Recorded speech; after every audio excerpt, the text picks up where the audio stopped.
نواب اب باولپور لندن گئے تھے۔ وہ لندن کے ہانٹ سٹریٹ میں عام کپڑوں میں گھوم رہے تھے۔ ان دنوں روز رائس گاڑیاں دنیا کی مہنگی گاڑیاں سمجھی جاتی تھی۔ نواب صادق محمد وہاں پر روز رائس گاڑیوں کے شو روم چلے گئے اور روز رائس کے قیمت اور ڈیزائن کے بارے میں پوچھنے لگے۔ نواب صاحب کے عام سے کپڑے دیکھ کر وہاں موجود سیلز مین نے نواب صاحب کی بے عزتی کر دی۔ ان کو لگا کہ نواب صاحب بھی باقی لوگوں کی طرح ان کا ٹائم ضائع کریں گے۔ وہ نہیں جانتا تھا کہ اس کے سامنے کھڑا شخص نواب اب باولپور ہے۔ نواب صادق محمد نے سیلز مین سے کچھ نہیں کہا اور لندن میں موجود اپنے گھر واپس چلے گئے۔ انہوں نے اپنے سٹاف سے کہا کہ روز رائس شو روم کال ملائیں اور ان سے کہیں کہ نواب اب باولپور ان سے گاڑیاں خریدنا چاہتا ہے۔ روز رائس انتظامیہ نے جب یہ سنا تو انہوں نے نواب صاحب کے لیے ریڈ کارپیٹ بچھایا اور پورے پروٹوکول کے ساتھ ان کو ویلکم کہا۔ نواب صاحب شاہی سٹائل میں شاہی لباس کے ساتھ روز رائس شو روم پہنچ گئے۔ ان کے ساتھ ان کے سٹاف کی ایک فوج بھی موجود تھی۔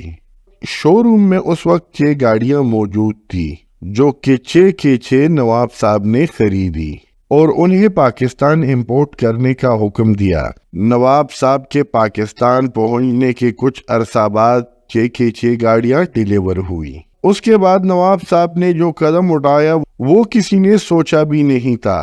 نواب صاحب نے روز رائس سے بدلہ لینے کے لیے 6 کی 6 گاڑیاں بہاولپور میونسپلٹی کے حوالے کی اور ساتھ حکم دیا کہ ساری کی ساری گاڑیاں کچرا اٹھانے کے کام میں استعمال کی جائے۔ انہوں نے حکم دیا کہ تمام گاڑیوں کے آگے جھاڑو باندھی جائے اور ان سے شہر کی صفائی کا کام لیا جائے۔ دنیا کی سب سے مہنگی گاڑیاں بہاولپور میں کچرا صاف کرنے لگی۔ یہ خبر دنیا بھر میں جنگل کی آگ کی طرح پھیل گئی۔ روز رائس کے لیے یہ بہت بڑا دھچکا تھا اور دنیا بھر میں یہ بات مشہور ہوئی کہ روز رائس تو بہاولپور میں کچرا اٹھاتی ہے۔ روز رائس کی ریپوٹیشن خطرے میں پڑ گئی۔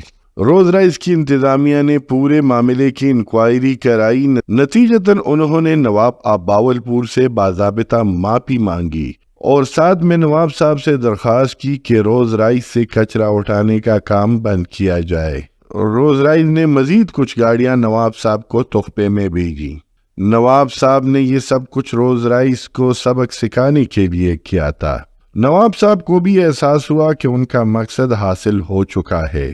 انہوں نے حکم دیا کہ روز رائس سے کچرا اٹھانے کا کام بند کیا جائے۔ جی تو ویور، یہ تھی ہماری آج کی کہانی۔ آپ کمنٹ کر کے بتائیں کہ آپ کو ہماری آج کی کہانی کیسی لگی۔